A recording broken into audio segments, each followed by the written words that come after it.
सुप्रभात छात्रों। आज हम कक्षा 9 विषय हिंदी में व्याकरण की विधा में अविकारी शब्द देखने वाले हैं। अविकारी शब्द माने होता क्या है। शब्द भेद में हम लोगों ने पहले देख लिया था कि शब्द भेद में दो प्रकार आते हैं। शब्द के दो भेद होते हैं, एक विकारी शब्द, दूसरा अविकारी शब्द। विकारी शब्द माने जिसमें बदलाव हो, जिसमें परिवर्तन हो, उसे विकारी शब्द कहा जाता है। और जिस शब्दों में विकार या परिवर्तन नहीं होता, कारक में या जेंडर में, लिंग में परिवर्तन नहीं होता है, तो उसे अविकारी शब्द कहा जाता है। तो विकारी शब्द चार प्रकार के होते हैं जिनके बारे में हम लोगों ने जानकारी ले ली है। अभी अविकारी शब्द हम लोग देखेंगे। अविकारी शब्द के भी चार भेद आते हैं। पहला क्रिया विशेषण अव्यय, पहला आता है क्रिया विशेषण अव्यय, दूसरा आता है संबंध सूचक अव्यय, तीसरा समुच्चय बोधक अव्यय, चौथा विस्मय आदि बोधक अव्यय। अभी अंग्रेजी में से क्या कहा जाता है? क्रिया विशेषण अव्यय एडवर्ब, संबंध सूचक अव्यय प्रपोजिशन, समुच्चय बोधक अव्यय कंजंक्शन, विस्मय आदि बोधक अव्यय इंटरजेक्शन। ये अव्यय के यानी ये अविकारी शब्दों के चार प्रमुख भाग हैं। तो चलिए पहले अविकारी शब्द के बारे में अधिक जानकारी लेते हैं। अविकारी शब्द माने क्या होता है? अविकारी शब्द जिन शब्दों में लिंग वचन कारक के या आदि के अनुसार विकार या परिवर्तन नहीं होता है, उन शब्दों को अविकारी शब्द कहा जाता है, जिसके ये चार प्रमुख भाग पड़ते हैं। ठीक है, पहला क्रिया विशेषण, संबंध सूचक, समुच्चय बोधक और विस्मय आदि बोधक अव्यय। अब इनके बारे में एक एक करके हम लोग अधिक जानकारी लेंगे। पहले देखेंगे हम लोग यहाँ पे, पहले हम लोग देखेंगे क्रिया विशेषण अव्यय। ठीक है, पहला जो भेद है अविकारी शब्दों का वो है क्रिया विशेषण अव्यय। अब ये क्रिया विशेषण अव्यय होता क्या है उसकी व्याख्या पहले देखेंगे, उसके बाद उसकी अधिक जानकारी देखेंगे। क्रिया की विशेषता बताने वाले शब्द को, क्रिया की विशेषता बताने वाले शब्द को यहाँ पे क्या कहा जाता है? क्रिया विशेषण अव्यय कहा जाता है। क्रिया विशेषण अव्यय कहा जाता है। क्रिया विशेषण को क्रिया विशेषण अव्यय क्यों कहा जाता है, इसकी ये व्याख्या है। क्रिया की विशेषता बताने वाला मतलब क्रिया कौन सी होती है? चलना, भागना, पढ़ना, कूदना, फेंकना, खाना, सोना, ये सभी क्रियाएं होती है। उन क्रियाओं की विशेषता बताने वाले शब्दों को यहाँ पे क्या कहा जाता है? क्रिया विशेषण अव्यय कहा जाता है। ठीक है, विशेष क्या होता है इसमें? क्रिया विशेषण अव्यय चार तरह से क्रिया की विशेषता बताते हैं। क्रिया विशेषण अव्यय कितनी तरह से? चार तरह से क्रिया की विशेषता बताते हैं। कौन कौन सी चार तरह से बताते हैं वो प्रश्न रूप में हम लोग देखेंगे। यहाँ पे देखिए, क्रिया कब हुई यानी क्रिया कब हुई, इसका जो काल है, टाइम अंग्रेजी में उसे कहा जाता है टाइम, वो उसके बारे में विशेष करके यहाँ पे क्रिया की विशेषता बताने का काम होता है। पहले विशेषता, क्रिया की विशेषता बता दे। चार तरह से क्रिया की विशेषता बताने वाले ये प्रकार है। क्रिया कब हुई यानी काल बहुत महत्वपूर्ण है। क्रिया कौन से काल में घटित हुई वो विशेषता यहाँ पे महत्वपूर्ण है। उसके बाद क्रिया कहाँ हुई, स्थान, क्रिया कहाँ पे संपन्न हुई, जो क्रिया घटित हो रही थी वो कहाँ पे हुई, उसका स्थान बहुत महत्वपूर्ण है, जिसे प्लेस कहा जाता है अंग्रेजी में। क्रिया कैसे हुई, क्रिया कैसे हुई मतलब उसकी रीति यानी मैनर, कौन सी रीति में हुई क्रिया, कि धीरे धीरे हुई, जल्दी हुई, अचानक हुई, ये सभी प्रकार के शब्द यहाँ पे क्या कहते हैं? क्रिया कैसे हुई, उसकी रीति या मैनर बताते हैं। तीसरा प्रकार की विशेषता यहाँ पे है। चौथे प्रकार की विशेषता यहाँ पे क्रिया कितनी हुई, क्रिया कितनी हुई मतलब थोड़ी हुई, ज्यादा हुई, उसकी क्वांटिटी यानी क्रिया का परिमाण या क्वांटिटी कितनी थी। इस तरह से भी हम लोग यहाँ पे क्रिया की विशेषता बता सकते हैं। वो होता है क्रिया विशेषण अव्यय, जो चार तरह से क्रिया की विशेषता बताने में यहाँ पे समर्थ है। ठीक है, क्रिया कितनी हुई, उसकी क्वांटिटी यानी उसका परिमाण क्या था वो बताना बहुत जरूरी है। यहाँ पे मैंने लिख दिया है काल या समय, स्थान, रीति और परिमाण। ये सभी के बारे में जो शब्द यहाँ पे प्रयुक्त होंगे, जो कि प्रतिनिधित्व करेंगे क्रिया विशेषण अव्यय का। जो चार हम लोगों ने भेद देखे थे, चार तरह से विशेषता बताने वाले ये शब्द है, तो वो चार तरह की विशेषता यहाँ पे लिख दी गई है, उससे उपयुक्त किए जाने वाले शब्द यहाँ पे दिए हैं। ठीक है, तो इसके बारे में अधिक जानकारी लेंगे। ये शब्द आपको कभी नहीं भूलने हैं। ठीक है, तो ये शब्द बहुत महत्वपूर्ण है, क्रिया की विशेषता बताने वाले शब्द है। चार तरह से क्रिया की विशेषता बताई जा सकती है: समय, काल, स्थान, रीति यानी मैनर या परिमाण यानी क्वांटिटी। ठीक है, तो हम लोग एक एक लेते हैं। ये शब्दों को ना भूले, ये शब्दों को भूलना आपको अलाउड नहीं है। ठीक है, तो वो शब्द क्या क्या है? आज, कल, आजकल, परसों, अब, अभी, तभी, कब, अचानक, सहसा, अक्सर, चुपचाप, एकदम, हमेशा, लगातार, सदैव, तुरंत, फौरन, पहले, ये सभी शब्द क्रिया की क्या करते हैं, विशेषता बताते हैं। वो ये समय, क्रिया की विशेषता कौन सी है, समय वाली विशेषता बताते हैं। ठीक है, तो इसके हर एक के वाक्य हम लोग देख लेते हैं ताकि आपको अधिक से जानकारी मिल जाए, आपकी ठीक से समझ में आ जाए। आज धोनी हार गया, आज धोनी हार गया, ठीक है नहीं। दूसरा, कल धोनी जीतेगा, कल धोनी जीतेगा। आजकल आईपीएल का फीवर या माहौल सब जगह पे छाया हुआ है, आईपीएल का माहौल सब जगह पे छाया हुआ है।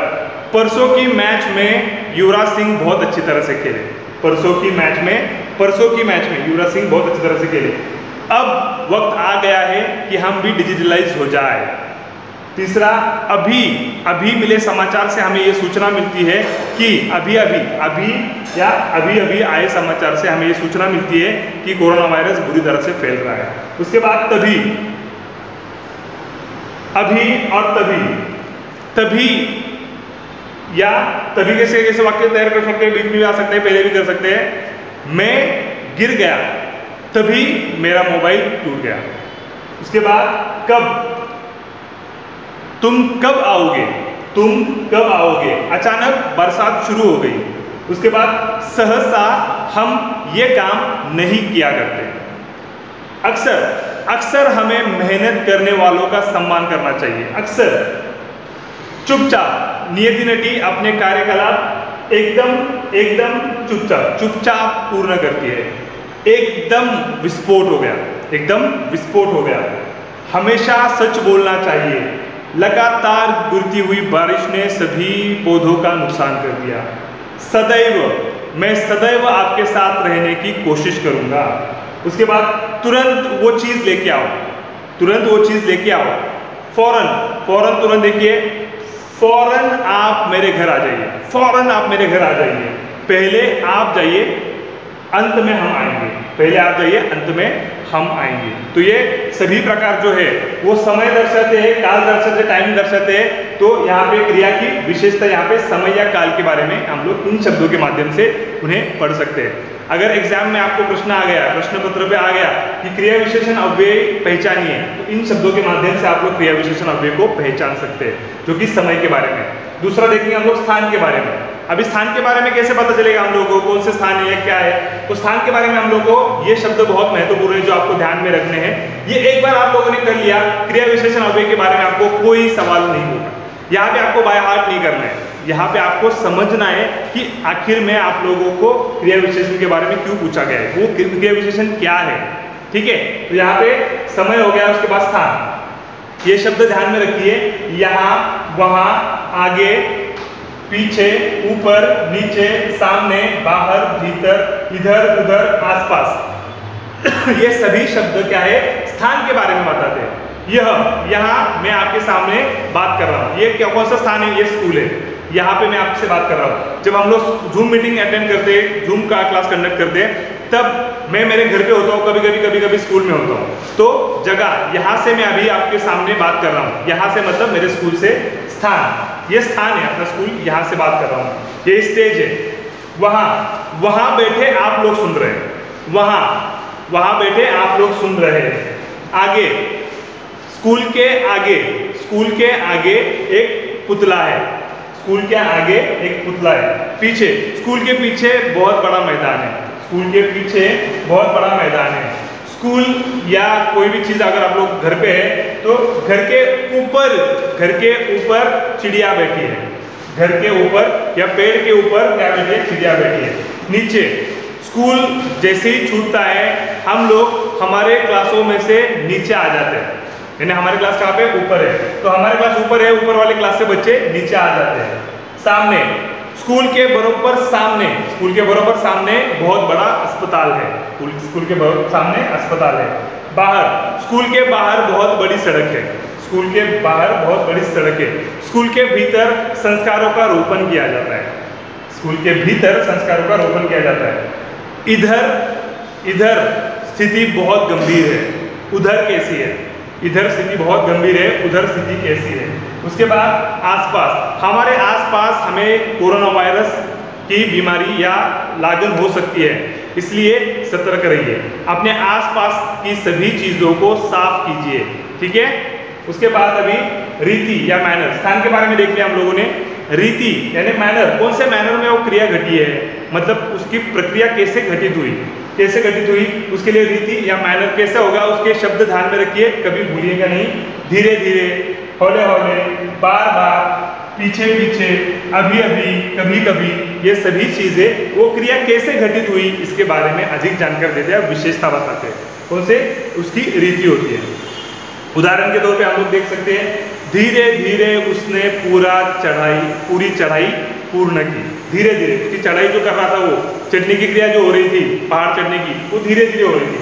हौले हौले, हौले हौले मौसम बदल सकता है, यानी हौले हौले मतलब धीरे धीरे, हौले हौले मौसम क्या हो सकता है, बदल सकता है। उसके बाद बार बार, बार बार कोशिश करने के बाद आखिर धोनी की टीम आईपीएल में एक जीत दर्ज करने में कामयाब हो गई।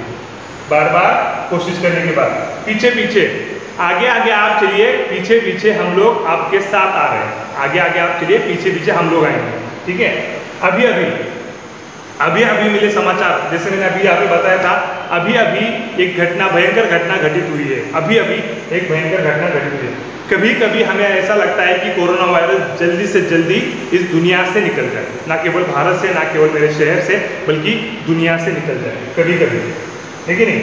ये होती है रीति या मैनर, यानी कौन से प्रकार में वो क्रिया घटित होती है उसके बारे में यहाँ पे जानकारी रीति में मिलती है। उसके बाद परिमाण, क्वांटिटी, कितने परिमाण में हुई कौन सी भी क्रिया, उसके बारे में यहाँ पे शब्द देखिए, बहुत, बिल्कुल, बिल्कुल, लगभग, काफी, इतना। इनके बारे में भी हम लोग अधिक जानकारी देखेंगे, वाक्य में इनका प्रयोग करके देखेंगे। ठीक है, बहुत, ये चावल मेरे लिए बहुत है, ये चावल मेरे लिए बहुत है। बिल्कुल, आप बिल्कुल मेरे पिता जैसे हैं, आप बिल्कुल ही मेरे पिता जैसे हैं। लगभग, मैंने लगभग अपनी मौत निश्चित कर ली थी, मैंने लगभग अपनी मौत निश्चित कर ली थी। काफी समय बीत गया, काफी मैंने बहुत सारा, काफी समय बीत गया। इतना समय मेरे लिए काफी है, या इतनी चीजें, इतनी स्याही कलम में काफी है। ठीक है, तो ये सभी बातें हमें क्रिया के बारे में 4 तरह से विशेषता बताती है। इसे कहा जाता है, क्या कहा जाता है इसको, क्रिया विशेषण अव्यय। क्या कहा जाता है, क्रिया विशेषण, क्रिया विशेषण अव्यय। 4 तरह से ये क्या करते हैं, अपनी विशेषता बताते हैं, इसलिए यहाँ पे इसे क्या कहा जाता है, क्रिया की विशेषता बताने वाले शब्द है क्रिया विशेषण अव्यय। ठीक है, कुछ उदाहरण देखते हैं हम लोग, क्रिया विशेषण अव्यय के कुछ और उदाहरण देखते हैं। जैसे हम लोग ने उदाहरण देख चुके हैं, लेकिन वापस एक बार वाक्य के बाद हम लोग उदाहरण देखेंगे। रमेश आज घर जाएगा, रमेश आज घर जाएगा। रमेश कब घर जाएगा, रमेश आज घर जाएगा, एडवर्ब ऑफ टाइम। यहाँ पे समय की बात हो रही है, क्रिया विशेषण, किसकी विशेषता है, विशेषता क्या है, समय। आज जाएगा, कल जाएगा, परसों जाएगा, नरसों जाएगा, तरसों जाएगा। ठीक है, उसके बाद हरिदास भीतर आया, हरिदास भीतर आया। अभी एक कक्षा में खड़ा हूं मैं, कक्षा के भीतर आया, भीतर यानी कहां पे आया, भीतर आया यानी स्थान, भीतर, बाहर, इधर उधर, आसपास आया। ये सभी यहाँ पे क्या बताते हैं, स्थान के बारे में हमें अधिक जानकारी देते हैं। बैलगाड़ी धीरे धीरे चलती है, कैसे चलती है बैलगाड़ी, बैलगाड़ी धीरे धीरे चलती है, बैलगाड़ी धीरे धीरे चलती है। यहाँ पे रीति, मैनर, एडवर्ब ऑफ मैनर यहाँ पे आएगा, धीरे धीरे। बैलगाड़ी कैसे चलती है, धीरे धीरे। वो क्रिया कैसे घटित हो रही है उसके बारे में यहाँ पे बात करें, इसलिए धीरे धीरे चलती है, मैनर या रीति क्रिया की। गर्मी बहुत बढ़ गई है, गर्मी क्या हो गई है, बहुत बढ़ गई है। क्वांटिटी कितनी है, बहुत। गर्मी कम बढ़ गई है, गर्मी बढ़ी ही नहीं। यानी यहाँ पे किसकी बात हो रही है, यहाँ पे हो रही है बात क्वांटिटी की या परिमाण की। तो आशा करते हैं आपको क्रिया विशेषण अव्यय अच्छी तरह से समझ में आया होगा। ये सभी बातें आपको अपने नोटबुक में भी कॉपी करनी है, लिखनी है। और इसके अध्ययन की आवश्यकता कब पड़ेगी, जब आप लोग उस बात को समझेंगे नहीं, तब अध्ययन की आवश्यकता पड़ेगी। एक बार आप लोगों ने ये सब आत्मसात कर लिया, समझ लिया कि एक्चुअली ये है क्या, तो आपको एकदम आसान हो जाएगी भाषा। ठीक है, व्याकरण का ये बहुत दिलचस्प पार्ट है। आशा करते हैं कि आपको ठीक से समझ में आया होगा। धन्यवाद।